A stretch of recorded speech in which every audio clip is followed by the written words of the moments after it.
দর্শক, নাগরিকের নিয়মিত আয়োজন সংবাদ বিশ্লেষণে আপনাদেরকে স্বাগত জানাচ্ছি। আপনাদের সাথে আছি আমি সাখাওয়াত হোসেন, আর অতিথি হিসেবে যুক্ত আছেন সঞ্জয় রিপন, ঢাকা বিশ্ববিদ্যালয়ের সহকারী অধ্যাপক। আমরা কথা বলবো আজকে আপনাদের কি মনে হচ্ছে যে এই নির্বাচনে হ্যাঁ ভোট জিতবে নাকি না ভোট জিতবে? আর আপনি কি কোনো সিদ্ধান্ত নিয়েছেন হ্যাঁ ভোট বা না ভোটের বিষয়ে? তাহলে কেন নিয়েছেন, কিংবা আসলে আমাদের কি করা উচিত? সেই সাথে আমরা জানতে চাই যে আসলে এই নির্বাচন যখনই হয় তখনই একটা ইস্যু সবসময় সবার সামনে চলে আসে। সেই ইস্যুটা কি? সেটা হলো যে মুক্তিযুদ্ধের পক্ষের শক্তি অথবা বিপক্ষের শক্তি। এই বয়ানে আমরা গত দীর্ঘদিন ধরে নির্বাচনের প্রেক্ষাপট রেখেছি। আর এসব বিষয় নিয়ে কথা বলতে আজকে আমরা আমাদের প্রিয় অতিথিকে স্বাগত জানাচ্ছি আমাদের স্টুডিওতে আসার জন্য। ধন্যবাদ। এবং আজকে যারা দর্শক রয়েছেন এবং নাগরিক টিভিকে শুভেচ্ছা। আসলে নির্বাচন নিয়ে যে প্রপাগান্ডাগুলি এখন বাংলাদেশে জারি রয়েছে, তার মধ্যে ভাই যে প্রশ্নগুলি করলেন অত্যন্ত গুরুত্বপূর্ণ, যে মুক্তিযুদ্ধের পক্ষ এবং বিপক্ষ, যা 17 বছর ধরে আমরা দেখেছি যে মুক্তিযুদ্ধের চেতনা কিভাবে বিক্রি করে একটি গণতান্ত্রিক রাষ্ট্র একটি ফ্যাসিজমের মধ্যে পড়ে যায়। তো সুতরাং আমরা আর সেই ধারণাটি তৈরি হতে দিতে চাই না। কিন্তু এই কথাটিও বলা খুব জরুরি যে আসলে আমরা যে বাংলাদেশটি চাই, সেই বাংলাদেশটিতে অবশ্যই মুক্তিযুদ্ধের চেতনাকে সমুন্নত রাখতে হবে।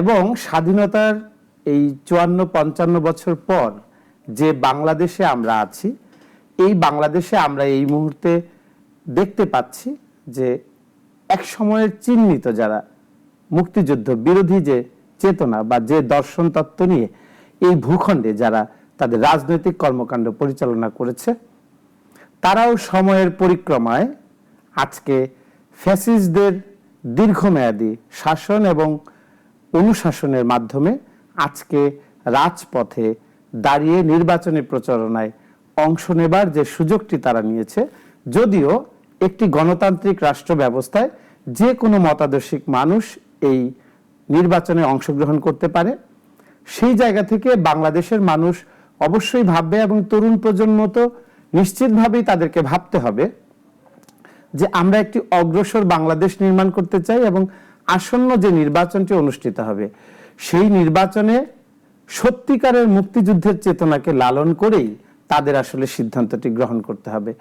এবং এই যে নতুন যে বন্দোবস্ত, সত্যিকার অর্থে 1972 সালের সংবিধান অনুযায়ী বাংলাদেশটি যেমন ন্যায্যতা প্রতিষ্ঠা করবার এবং সমান অংশীদারিত্ব নিশ্চিত করবার সকল নাগরিকের, যে যার ভিত্তিতে এই গণতান্ত্রিক যে শাসন কাঠামো, এই শাসন কাঠামোটির মাধ্যমে বাংলাদেশ নির্মাণ হবে, সেই নির্মাণ থেকে বাংলাদেশ কিন্তু দূরে চলে গিয়েছিল। একটি গোষ্ঠী মুক্তিযুদ্ধের চেতনাকে বিক্রি করেছে এবং আরেকটি গোষ্ঠী ধর্মকে বিক্রি করেছে। তো আমরা রাজনীতিতে যে ধর্মের যে ব্যবহার, এটা থেকে আমরা দূরে থাকতে চাই এবং আমরা একটি অগ্রসর যে বাংলাদেশটি নির্মাণ করতে চাই, যে বাংলাদেশে খেটে খাওয়া মানুষের, মেহনতি মানুষের যে অধিকার এবং রাষ্ট্র কর্তৃক নির্ধারিত যে সুযোগ প্রাপ্তির জায়গাটি, সেটি নিশ্চিত হবার জন্য মুক্তিযুদ্ধের চেতনাকে লালন করাটা যেমন জরুরি, ঠিক একইভাবে আরেকটি ফ্যাসিজম যেন কায়েম না হয় সেই দিকটিও বিবেচনায় নিতে হবে। সুতরাং এই আসন্ন নির্বাচনে শুধুমাত্র মুক্তিযুদ্ধের চেতনা, এবং এই মুক্তিযুদ্ধের চেতনা তখনই নিশ্চিত হবে যখন আরেকটি ফ্যাসিজম কায়েম হবে না, অর্থাৎ একটি পক্ষ কোনোভাবেই কোনো নাগরিকের উপর যেন বল প্রয়োগ করতে না পারে। কিন্তু আপনি এই জায়গাটাতে বলছেন যে ফ্যাসিজম তৈরি হবে না, বল প্রয়োগ করতে না পারে।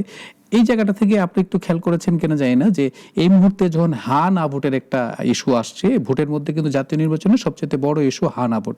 আমরা একটু আগে যদি খেয়াল করে দেখি যে কিছুদিন আগে থেকেই অনেক রাজনৈতিক দল হ্যাঁ এবং নার পক্ষে প্রচারণা চালিয়ে আসছিল। তো সাম্প্রতিক সময়ে আমরা দেখেছি যে বেশিরভাগ রাজনৈতিক দলই হ্যাঁ পক্ষে প্রচারণা চালিয়ে আসছে। এই যে হ্যাঁ আর না, এটা কি নাগরিকদের উপর চাপিয়ে দেওয়া হচ্ছে? বিষয়টি হচ্ছে যে নাগরিকদের কাছে আসলে সেই তথ্যগুলি সূক্ষ্মভাবে না, মোটা দাগে পৌঁছানো দরকার, যে আসলে সে কোন কোন ইস্যুতে হ্যাঁ ভোট দিচ্ছে এবং কোন কোন ইস্যুতে সে না ভোট দিচ্ছে। যদি আমি মনে করি যে আবার বাংলাদেশে ফ্যাসিজম কায়েম হবে না, বা বাংলাদেশে ফ্যাসিস্ট রাষ্ট্র হিসেবে তৈরি করার ক্ষেত্রে যারা ভূমিকা রেখেছে তাদের রাজনৈতিক অধিকার বাংলাদেশের মানুষ আর দিবে না, এই জায়গায় তো অবশ্যই বাংলাদেশের মানুষ হ্যাঁ ভোটটি দিতে পারে। কিন্তু আমি একজন সংখ্যালঘু সম্প্রদায়ের মানুষ হিসেবে আমাকে যদি বলেন যে বাংলাদেশে একটি ধর্মভিত্তিক বা নির্দিষ্ট ধর্মের রাজনৈতিক আদর্শের অন্তর্ভুক্তিমূলক একটি রাষ্ট্র গঠন করতে হবে, তাহলে সেই ক্ষেত্রে তো আমার আবার হ্যাঁ ভোটটি দেওয়ার সুযোগ কমে যাবে।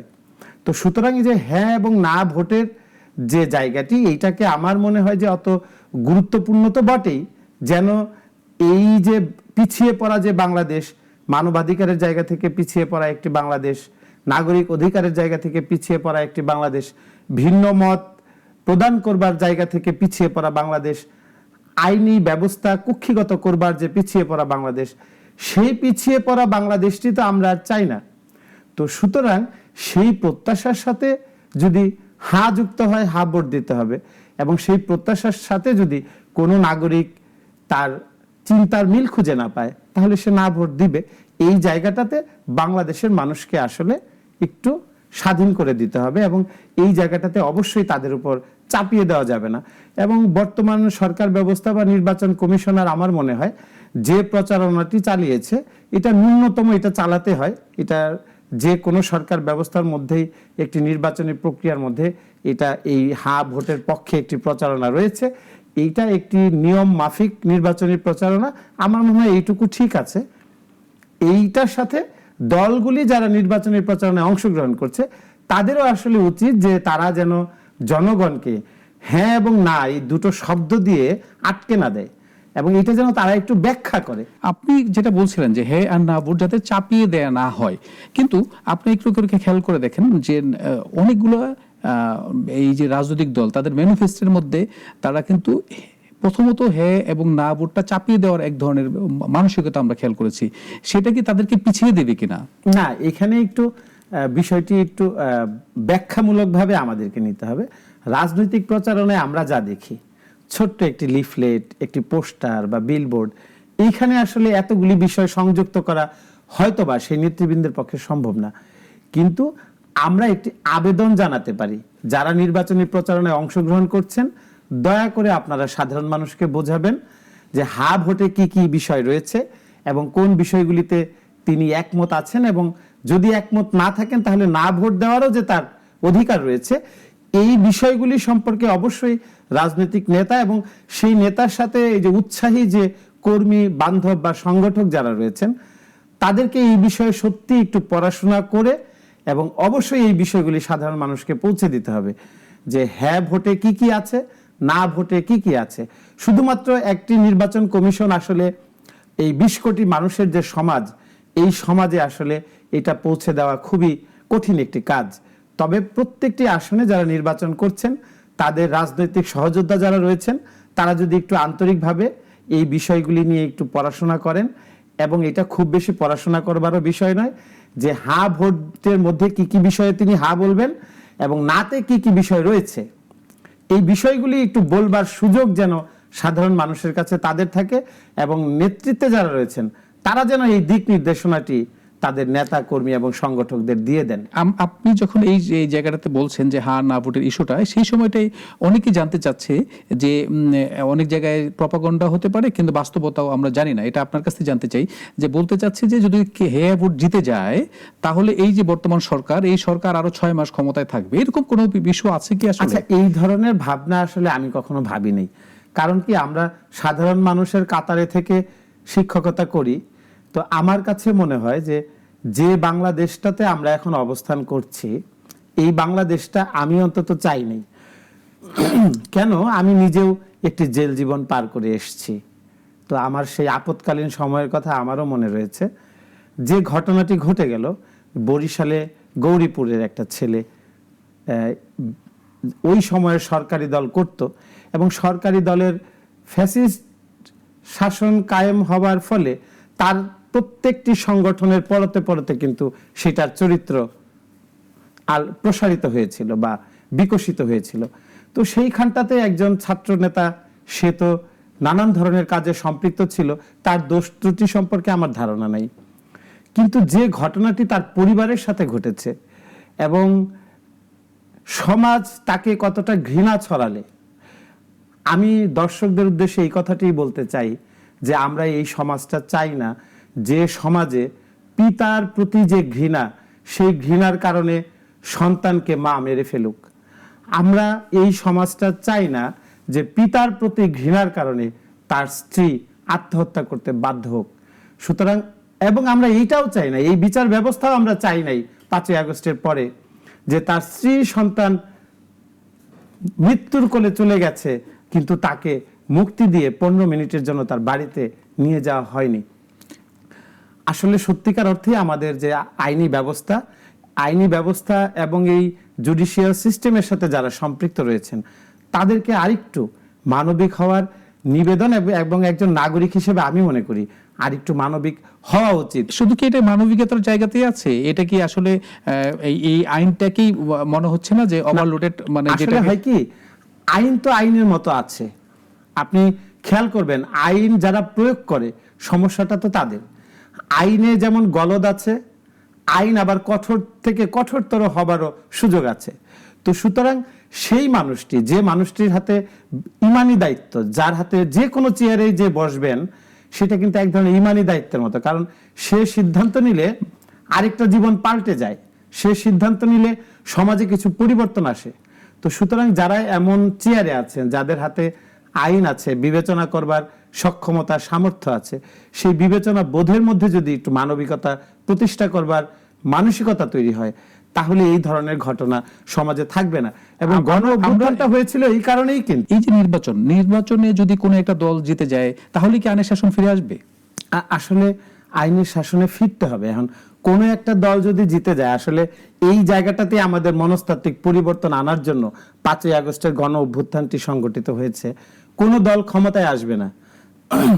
আমি মনে করি যদি জনগণ ক্ষমতায় আসে তাহলে বাংলাদেশের অবস্থার পরিবর্তন ঘটবে। সুতরাং নির্বাচনের যে পরিবেশ, কেউ ঘৃণা ছড়াচ্ছে, কেউ ক্ষোভ আক্রোশ তৈরি করছে, আবার কেউ ভালোবাসা ছড়াচ্ছে। তো সুতরাং আমরা ভালোবাসা এবং মানবিকতার একটি বাংলাদেশ দেখতে চাই। এবং আমরা আজকে সম্ভবত গতকালকে ইনকিলাবে আমরা দেখলাম যে তাকে থ্রেট দেয়া হচ্ছে, ভোট না দিলে তাকে কঠোর শাস্তি দিবে। তো এই যে নির্দিষ্ট দলের বা নির্দিষ্ট মতের, আমি আসলে কোনো দলের নাম নিতে চাই না। আমি শুধু বলতে চাই যারাই এই নির্বাচনী প্রক্রিয়ায় অংশগ্রহণ করছেন তারা কষ্ট করে একটু নিজেকে শোধরাবেন, ভালোবাসার বাংলাদেশ এবং মানবিকতার বাংলাদেশ নির্মাণে আপনার প্রচারণা চালাবেন। এবং সেই জায়গা থেকে আমি অনেক বেশি আশাবাদী যে বিএনপির ভারপ্রাপ্ত চেয়ারম্যান জনাব তারেক রহমান, তিনি যেভাবে ভালোবাসা ছড়ানোর কাজে সংযুক্ত রয়েছেন এবং তার আচরণে, কথায়, বর্তমান চেয়ারম্যান দলের এই মুহূর্তে তিনি চেয়ারম্যান, এবং তিনি যে ধরনের প্রক্রিয়ায় অংশগ্রহণ করছেন এবং মানুষের সাথে সাধারণ হয়ে ওঠার তার যে একটা মানসিক যে প্রবণতা, সেটা দারুণভাবে আমার মনে হয় বাংলাদেশের মানুষকে প্রভাবিত করছে। এবং সেই জায়গাটাতে আমি বাংলাদেশের মানুষ এবং আমাদের সমাজে যারা রয়েছেন, অপরাপর সমাজে যারা রয়েছেন, ভিন্ন মত থাকবে, কিন্তু কেউ কারো প্রতি ক্ষোভের সৃষ্টি না করে বরং জনগণের যে মতামতটি প্রতিষ্ঠিত হবে, সেই প্রতিষ্ঠিত জনগণের মতামতটিকে প্রতিষ্ঠিত করবার যে সম্ভাবনা, সেটা তৈরি করতে হবে এবং সেই সম্ভাবনাকেই নিশ্চিত করতে হবে। তাহলেই আমরা ক্ষমতাকে বিনয় এবং শ্রদ্ধার সাথে আমরা যদি প্রশ্ন করতে পারি, সেই জায়গাটি আমাদের তৈরি হবে এবং বাংলাদেশের প্রত্যেকটি মানুষ তার নাগরিকত্বের জায়গা থেকে রাষ্ট্রের কাছে তাদের যে প্রতিনিধি, তাদের জবাবদিহিতার জায়গাটি যেন সুনিশ্চিত হয়, সেই বিবেচনায় যেন সাধারণ মানুষ তাদের ভোটটি প্রদান করে। আমরাও চাই, আমাদের সমস্ত দর্শকও চায়, দেশের সাধারণ মানুষও চায় যে তার ভোটটা যাতে সঠিক জায়গায় সঠিকভাবে দিতে পারে। আপনি যদি এই বর্তমান যে নির্বাচনী প্রচারণা দেখছেন, নানা ধরনের প্রপাগান্ডাও দেখছেন, তার পরবর্তীতে আমরা আশা করি একটা সুষ্ঠু সুন্দর নির্বাচন হবে। যদি সুষ্ঠু এবং সুন্দর নির্বাচন হয় তাহলে পরে আপনার কি মনে হয় যে কারা কয়টা আসন পেতে পারে? আপনার প্রেডিকশনটা কি হতে পারে? এটা কারণ নানা সময় আমরা নানা জরিপ দেখেছি, তাই আপনি যেহেতু ফিল্ড পর্যায়ে কাজ করেন, সেই জায়গা থেকে কি মনে হয়? আমি একজন শিক্ষক হিসেবে আমি আমি যেটা মনে করি যে আমি তো আমার যে 40 বছরের যে অভিজ্ঞতা সেটাকে তো আর ফেলে আসতে পারবো না, আবার অভিজ্ঞতা ছাড়া নতুন একটা প্রেডিকশন আমি করতে পারবো না। আমার যে ধারণা, এই মুহূর্তে নির্বাচনে যারা অংশগ্রহণ করছেন তার মধ্যে মুক্তিযুদ্ধের চেতনা বয়ে বেড়ানো এবং সত্যিকার অর্থেই ধারণ করে বলে মনে হচ্ছে বাংলাদেশ জাতীয়তাবাদী দল বিএনপি। নিশ্চিতভাবেই এই দলটি এই নির্বাচনে অনেক বড় একটি দল, বৃহৎ রাজনৈতিক সংগঠন। অপরাপর যে নতুন রাজনৈতিক সংগঠন দেখলাম যে এনসিপি, জামাতে ইসলাম, ইসলামিক শাসনতন্ত্র আন্দোলন, আরো যে রাজনৈতিক দলগুলি রয়েছে তারা কিন্তু গত 2 দশকের রাজনীতিতে বাংলাদেশের হিসাবে বড় দল নয়। তো সুতরাং কিন্তু এই মুহূর্তে রাজনৈতিক পরিস্থিতির কারণে তারা বড় দলের প্রতিদ্বন্দ্বিতা করছে, বড় স্টেক হোল্ডার।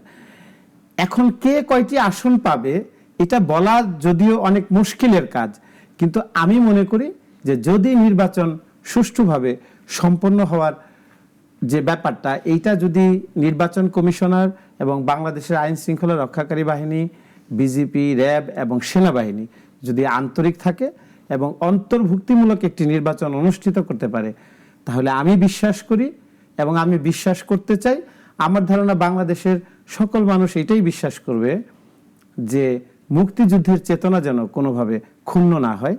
এবং জুলাই গণ অভ্যুত্থানের চেতনা কিন্তু মুক্তিযুদ্ধের চেতনার বাইরে নয়।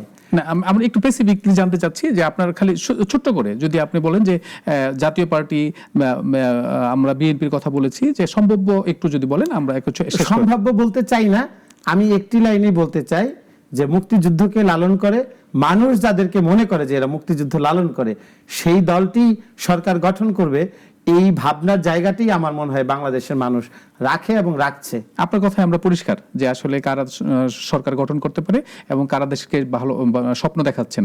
প্রিয় দর্শক, আমরা কথা বলছিলাম ঢাকা বিশ্ববিদ্যালয়ের অধ্যাপক সঞ্জয় দে রিপনের সাথে।